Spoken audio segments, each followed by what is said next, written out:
لله نحمده ونستعينه ونستغفره ونؤمن به ونتوكل عليه ونعوذ بالله من شرور أنفسنا ومن سيئات أعمالنا من يهده الله فلا مضل له ومن يضلله فلا هادي له ونشهد أن لا إله إلا الله وحده لا شريك له ونشهد أن سيدنا ونبينا وشفيعنا وحبيبنا وسندنا ومولانا محمدا عبده ورسوله وصلى الله تعالى على خير خلقه محمد وعلى آله وأصحابه أجمعين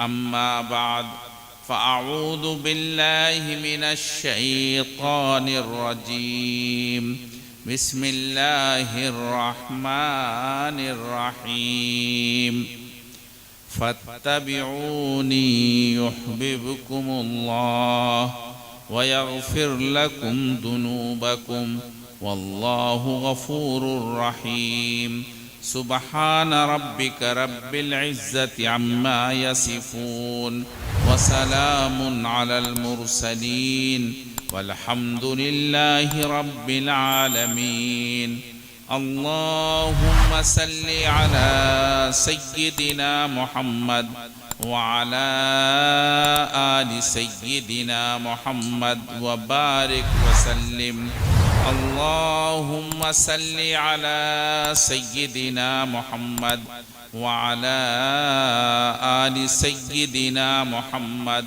وبارك وسلم اللهم صل على سيدنا محمد وعلى آل سيدنا محمد وبارك وسلم معزز حاضرین کرام، علماء عظام، میرے بزرگ اور دینی بھائیوں، آپ لوگ دیر سے علماء کرام کے بیانات سے مستفید ہو رہے ہیں۔ آدمی کے بدلاؤ کے لیے تھوڑا بیان بھی بہت ہوا کرتا ہے، زیادہ لمبے بیانات کی ضرورت نہیں ہے۔ شرط یہ ہے کہ آدمی دل کے کانوں سے سنے اور اخلاص کے ساتھ بیٹھے۔ آدمی کی زندگی میں انقلاب پیدا ہو جاتا ہے۔ آپ صلی اللہ علیہ وسلم کے سامنے ایک بندہ حاضر ہوا اور عرض کیا، یا رسول اللہ اذنی و اوجز، یا رسول اللہ مجھے آپ نصیحت فرمائیے اور مختصر نصیحت فرمائیے۔ اذنی و اوجز یا رسول اللہ۔ آپ علیہ السلام منبر پر تشریف فرما ہوئے اور آپ نے صرف ایک جملہ ارشاد فرمایا۔ آپ کے بیانات میں کا سب سے چھوٹا بیان یہ ہے، آپ منبر پر تشریف فرما ہوئے اور فرمایا، یا عبداللہ لا تغضب، اے اللہ کے بندے غصے مت ہو، غصے نہ کیا کرو۔ بس آپ صلی اللہ علیہ وسلم نے یہ فرمایا کہ غصے مت کرو، بس وہ دن ہے اور اس کے بعد اس شخص کے دل میں کبھی غصہ نہیں آیا، ہمیشہ کے لیے غصہ ختم ہو گیا۔ حضرت مولانا عبدالصمد صاحب کو بہت غصہ آتا ہے، اللہ حفاظت فرمائے۔ ایک واقعہ بتاؤں میں، حضرت مولانا عاقل صاحب حیدرآباد کی بہت بڑی شخصیت گزری ہے، حال ہی میں بہت بڑی شخصیت۔ ان کے ہاتھ پر 40,000 لوگ مسلمان ہوئے ہیں، 40,000 لوگ۔ یہ صرف کہانی نہیں ہے، واقعہ ہے۔ ایسا ہوا جیسے یہ جلسہ ہو رہا ہے نا، ان کے مدرسے میں جلسہ ہو رہا تھا اور جلسے گاہ کو بہت سجایا گیا تھا۔ حضرت نام بتا دیتا ہوں میں، کوئی حرج نہیں ہے، حضرت مولانا خلیل الرحمن سجاد اس میں مدعو تھے، میں بھی تھا اس میں۔ تو مولانا خلیل الرحمن صاحب نے جب جلسے کو دیکھا تو دیکھنے کے بعد وہ چراغ پا ہو گئے، اور تقریر میں ساری تقریر انہوں نے جلسے کی سجاوٹ پر کر ڈالی۔ غصے میں ایسی تقریر کی ہے انہوں نے۔ حضرت مولانا عاقل حسامی صاحب کی صدارت میں جلسہ تھا، انہی کا جلسہ تھا۔ وہ کھڑے ہوئے انہوں نے کہا میں تو منتظم نہیں ہوں، جلسہ یقیناً میرا ہے، منتظم کوئی اور ہے۔ ان کو انتظام کے لیے میں نے کہا تھا، انتظام انہوں نے کیا، لیکن جب میں آیا تو دیکھا میں نے کہ یہ پورا عجیب انداز سے سجا ہوا ہے، پھولوں سے، اور نہایت عمدہ طریقے سے وہ سجا ہوا ہے۔ تو میرے ذہن میں آیا، تکلیف تو مجھے بہت ہوئی، لیکن میرے ذہن میں آیا کہ اب دو راہیں ہیں۔ ایک تو یہ ہے کہ میں ان کے اوپر غصہ کروں اور سارے کو نوچ دوں۔ ایسی صورت کے اندر دو خرابی لازم آئے گی۔ ایک خرابی تو یہ ہے کہ مال کا ضیاع ہوگا، دوسری خرابی بنانے والے نے محبت کے ساتھ بنایا تھا، اس کو تکلیف پہنچے گی۔ اس لیے میں نے سوچا کہ مجھے تکلیف ہوئی ہے، میں صبر کروں، میں صبر کروں گا تو اللہ تعالیٰ صابرین کے ساتھ ہوا کرتا ہے۔ اس لیے میں نے صبر کیا۔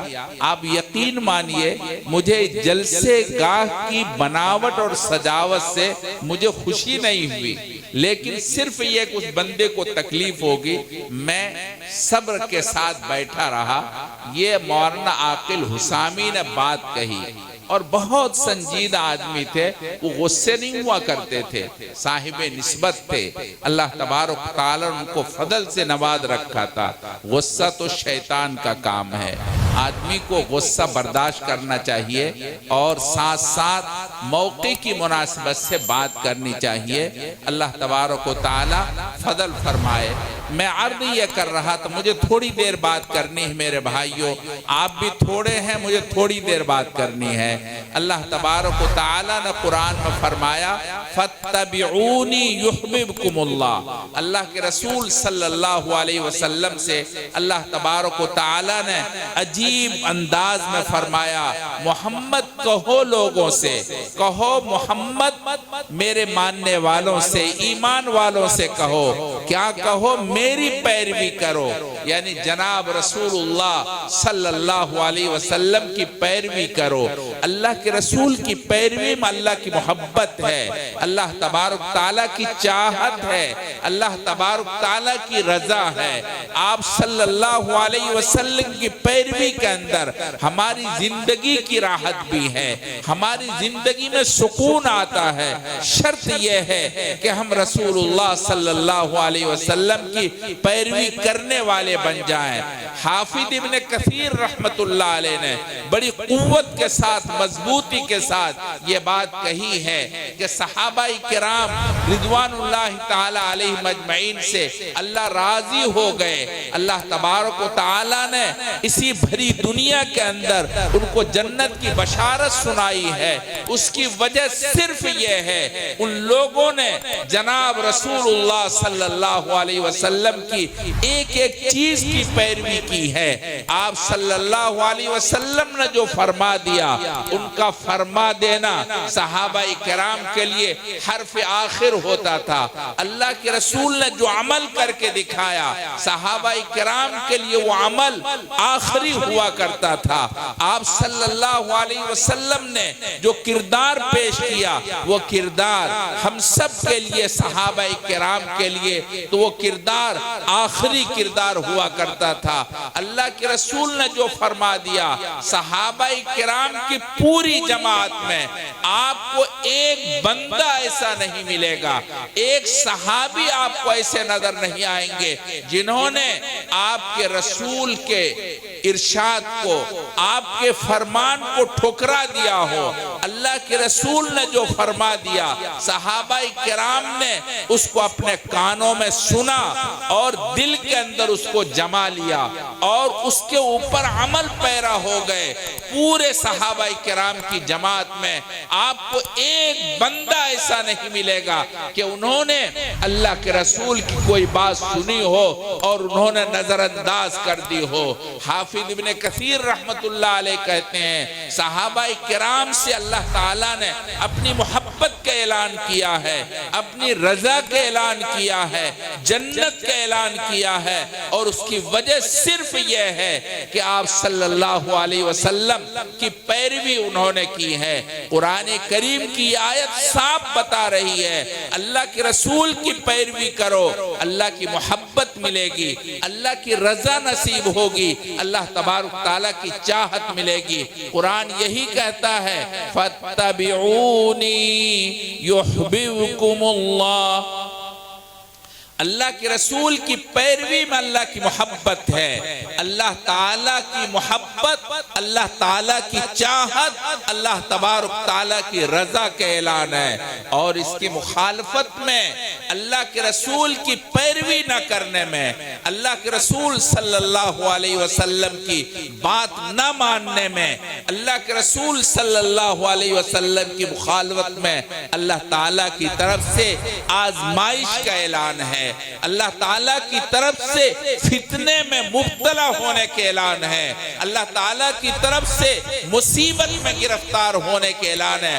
فَلْيَحْذَرِ الَّذِينَ يُخَالِفُونَ عَنْ أَمْرِهِ أَن تُصِيبَهُمْ۔ اللہ تبارک تعالیٰ نے فرمایا بچو اللہ کے رسول کی مخالفت سے، اللہ کے رسول کی مخالفت کے اندر، اللہ کے رسول کی سنت کی مخالفت کے اندر اللہ تعالیٰ کی عذاب کا اندیشہ ہے، اللہ تبارک تعالیٰ کی طرف سے پریشانی کا اندیشہ ہے، اللہ تبارک تعالیٰ کی طرف سے غضب کا اندیشہ ہے۔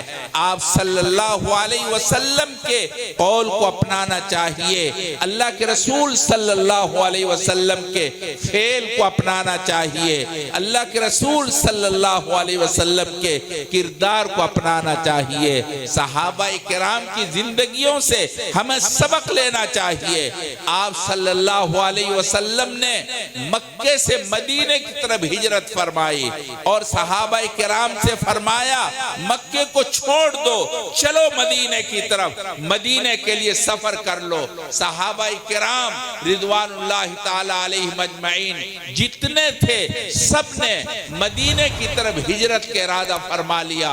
ادھر کفار مکہ نے، قریش نے صحابہ کرام کو روکنے کے لیے ہر ممکن کوشش کی، مگر اللہ کے رسول نے جو کہ حکم دے دیا تھا کہ ہجرت کرو، ایک صحابی ایسے نہیں ہے جنہوں نے اللہ کے رسول کی بات کو ٹال دی ہو۔ سیدنا عمر فاروق رضی اللہ تعالیٰ عنہ تو ننگی تلوار لے کر نکل گئے، خانہ کعبہ پہنچے اور کہا عمر ہجرت کا ارادہ کر رہا ہے، اور جس کو روکنے کی ہمت ہے وہ آئے اور عمر کو روکے۔ اگر اس کو بیوی کو بیوہ کرنا ہے، بچوں کو یتیم کرنا ہے تو عمر کو آ کر کے روکے۔ صحابہ کرام رضوان اللہ تعالی علیہ مجمعین میں سے سب نے مکے کو چھوڑ دیا اور مدینے کی طرف ہجرت کر لی ہے۔ ایسے صحابہ کرام ہیں، آپ کو حیرت ہوگی ان کے بال بچوں نے روکا، مگر اللہ کے رسول کے فرمان کے سامنے بال بچے کوئی چیز نہیں ہے۔ حاتب ابن ابی بلتع رضی اللہ تعالیٰ عنہ، حاتب ابن ابی بلتع رضی اللہ تعالیٰ عنہ نے ہجرت فرمائی، ان کے بال بچوں نے، بیوی نے منع کر دیا ہم ہجرت نہیں کریں گے، مگر حاتب ابن ابی بلتع رضی اللہ تعالیٰ عنہ نے سب کو چھوڑ دیا، سب کو قربان کر دیا، بال بچوں کو چھوڑ دیا اور مدینے کی طرف ہجرت کر لی ہے۔ صحابہ کرام رضوان اللہ تعالی علیہ مجمعین کے دلوں میں اللہ کے رسول کے فرمان، اللہ اللہ کے رسول کے حکم کی عظمت یہ ہے، انہوں نے اپنی جان کو قربان کرنا آسان سمجھا ہے، مگر اللہ کے رسول کے فرمان کو چھوڑنا بہت مشکل سمجھا، آسان نہیں سمجھا۔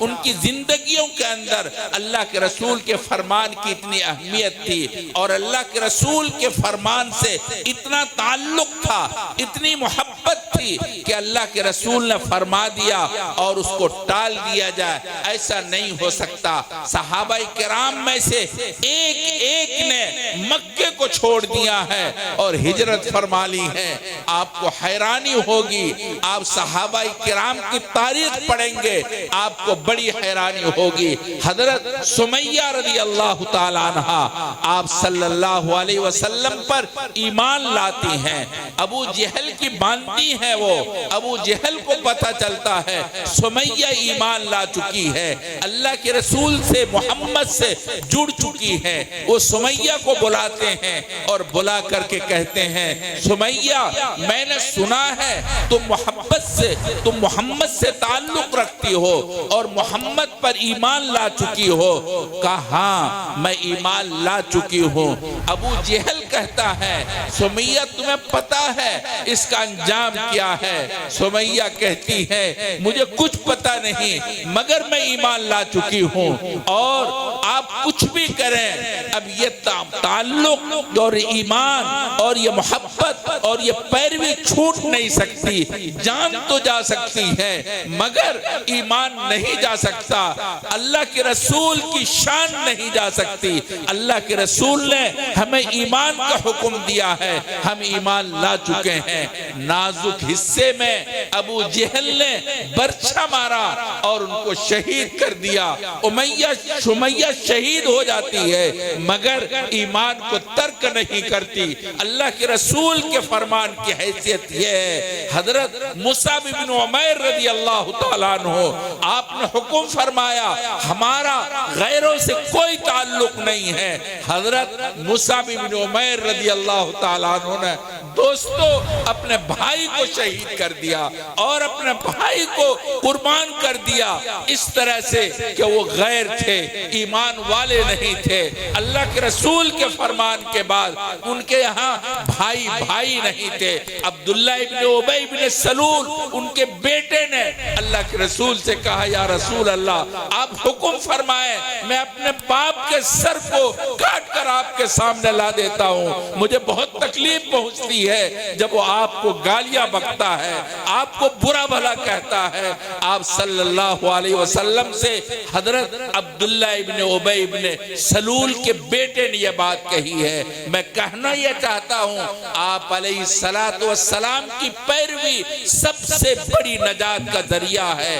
اللہ کے رسول صلی اللہ علیہ وسلم کی پیروی اللہ کی محبت کی ضمانت ہے، اللہ تبارک تعالیٰ کی چاہت کی ضمانت ہے۔ ہم نے اللہ کے رسول کی پیروی چھوڑی ہے، اللہ کے رسول کے طریقے کو ہم نے بالائے طاق رکھا ہے، جس کے نتیجے کے اندر آج ہمارے اوپر پریشانی آ رہی ہے، ہمارے اوپر مصیبتیں آ رہی ہیں، ہمارا حال برا ہو رہا ہے۔ اصل یہ ہے ہم اللہ کے رسول کے طریقے سے ہٹ گئے۔ یا آپ قربان جائیے مدارس والے پر اور مدارس پر کہ ان لوگوں نے یہ بیڑا اٹھا رکھا ہے، یہ اجتماع کرتے ہیں، جلسے کرتے ہیں، لوگوں کی خوشامد کرتے ہیں، بلاتے ہیں اور آپ کو اللہ کے رسول کی باتیں، اللہ کے رسول کے طریقے بتاتے ہیں جو ہماری کامیابی کی ضمانت ہے۔ اللہ کے رسول کا طریقہ ہم سب کے لیے راحت کی ضمانت ہے۔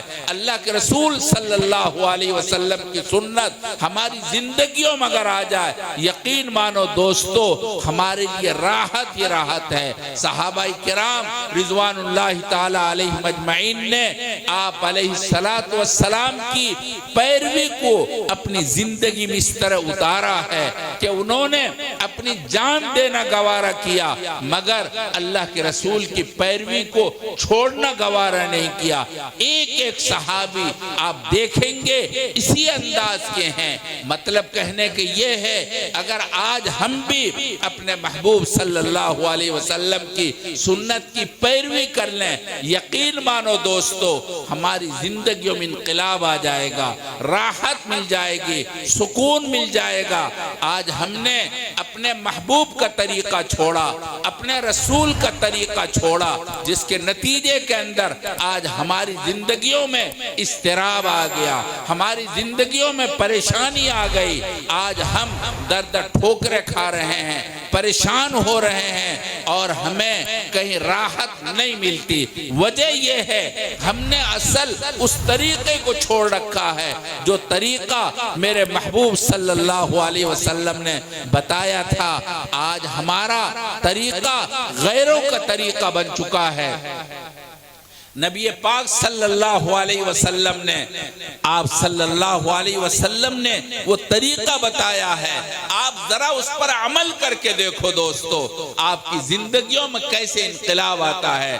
آپ کو میں سناتا ہوں، یہ لڑکیوں کا مدرسہ بھی ہے، اگر ہماری مائیں بہنیں سن رہی ہیں اس واقعے کو سنیں۔ بمبے کی ایک ڈاکٹر ہے، ڈاکٹر روشن۔